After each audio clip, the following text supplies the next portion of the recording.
तो बहुत बहुत स्वागत है आपका पश्चिम बंगाल के चुनावी कवरेज में कोलकाता शहर में। कोलकाता जिसे सिटी ऑफ जॉय भी कहा जाता है, कोलकाता जिसके साथ साथ मां गंगा बहती हैं बंगाल की खाड़ी में समा जाने के पहले। लेकिन आज हम कोलकाता की राजनीति पर चर्चा करेंगे, क्योंकि मोदी वर्सेस दीदी, कांग्रेस वाम दलों की लड़ाई में कोलकाता की क्या कहानी है।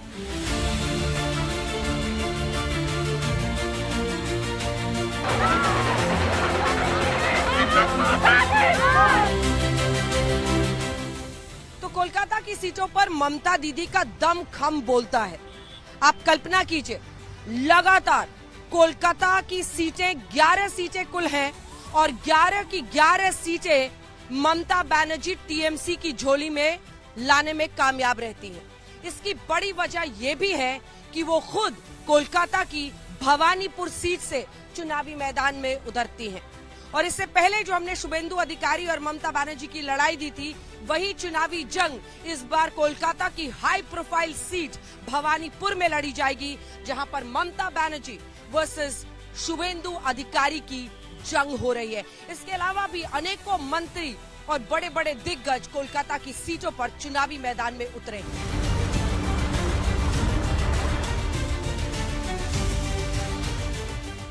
तो आइए अब चलते हैं कोलकाता की सड़कों पर, ये जानने के लिए कि जनता की नब्ज क्या है। क्या यही वर्चस्व टीएमसी का कोलकाता में भी कायम रहेगा या बीजेपी इसको चैलेंज कर पाने में सफल होगी। चलिए। तो लग रहा है बीजेपी जीत सकता है। हमको चाहिए कि बदलाव चाहिए, तो सेफ्टी का चाहिए।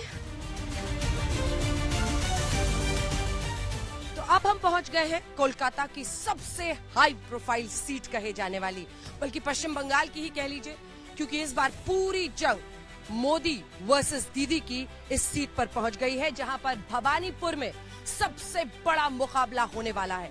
ये जंग सीधा ममता बनर्जी और बीजेपी की तरफ से शुभेंदु अधिकारी के बीच में इसी भवानीपुर सीट पर होगी। लेकिन इसी के साथ दिलचस्प ये भी है कि आपने सत्यजीत रे की फिल्मों में देखा होगा, आज भी जो ये हाथ से खींचे जाने वाला रिक्शा है, वो आज भी कोलकाता में इसी तरह से कतार में लगा हुआ है। कि कुछ तो बदलाव चाहिए। मुझे तो लगता है कि बीजेपी आएगी। चुनाव में कुछ तो परिवर्तन होगा। तो अभी का थोड़ा बदलाव देखने को मिल रहा है।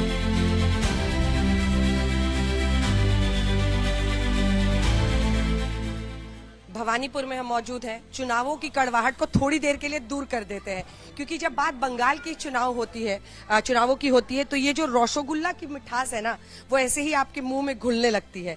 और रसगुल्ला की यही मिठास आपको ऐसे अनेकों मिष्ठान भंडार में दिखते हैं, लेकिन ये सबसे पुराना जो भवानीपुर का मिष्ठान भंडार है, उसमें हम पहुंचे हुए हैं। तो ये तो हो गया संदेश, और रसगुल्ला इधर हो गया। मैंगो रसगुल्ला भी होता है, मैंगो का संदेश है, मैंगो सूफले है, मैंगो का संदेश का भी बहुत सारा वैरायटी है। और हम लोग डाब, अब जानते हैं नारियल पानी और नारियल के मलाई देके भी हम लोग ये करते हैं। तो गर्मी ये डाब संदेश है, डाब संदेश, जो कि नारियल के जो मलाई होता है छोटे नारियल का, और ये सब मैंगो।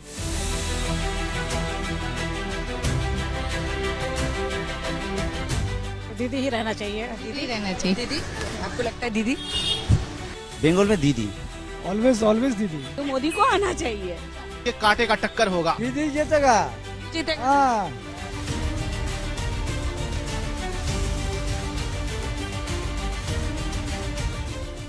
तो कोलकाता यानी टीएमसी का गढ़, जैसा कि हमने आपको शुरू में ही बताया था, पिछले चुनाव में लगातार 11 की 11 सीटें ममता बनर्जी जीत रही हैं।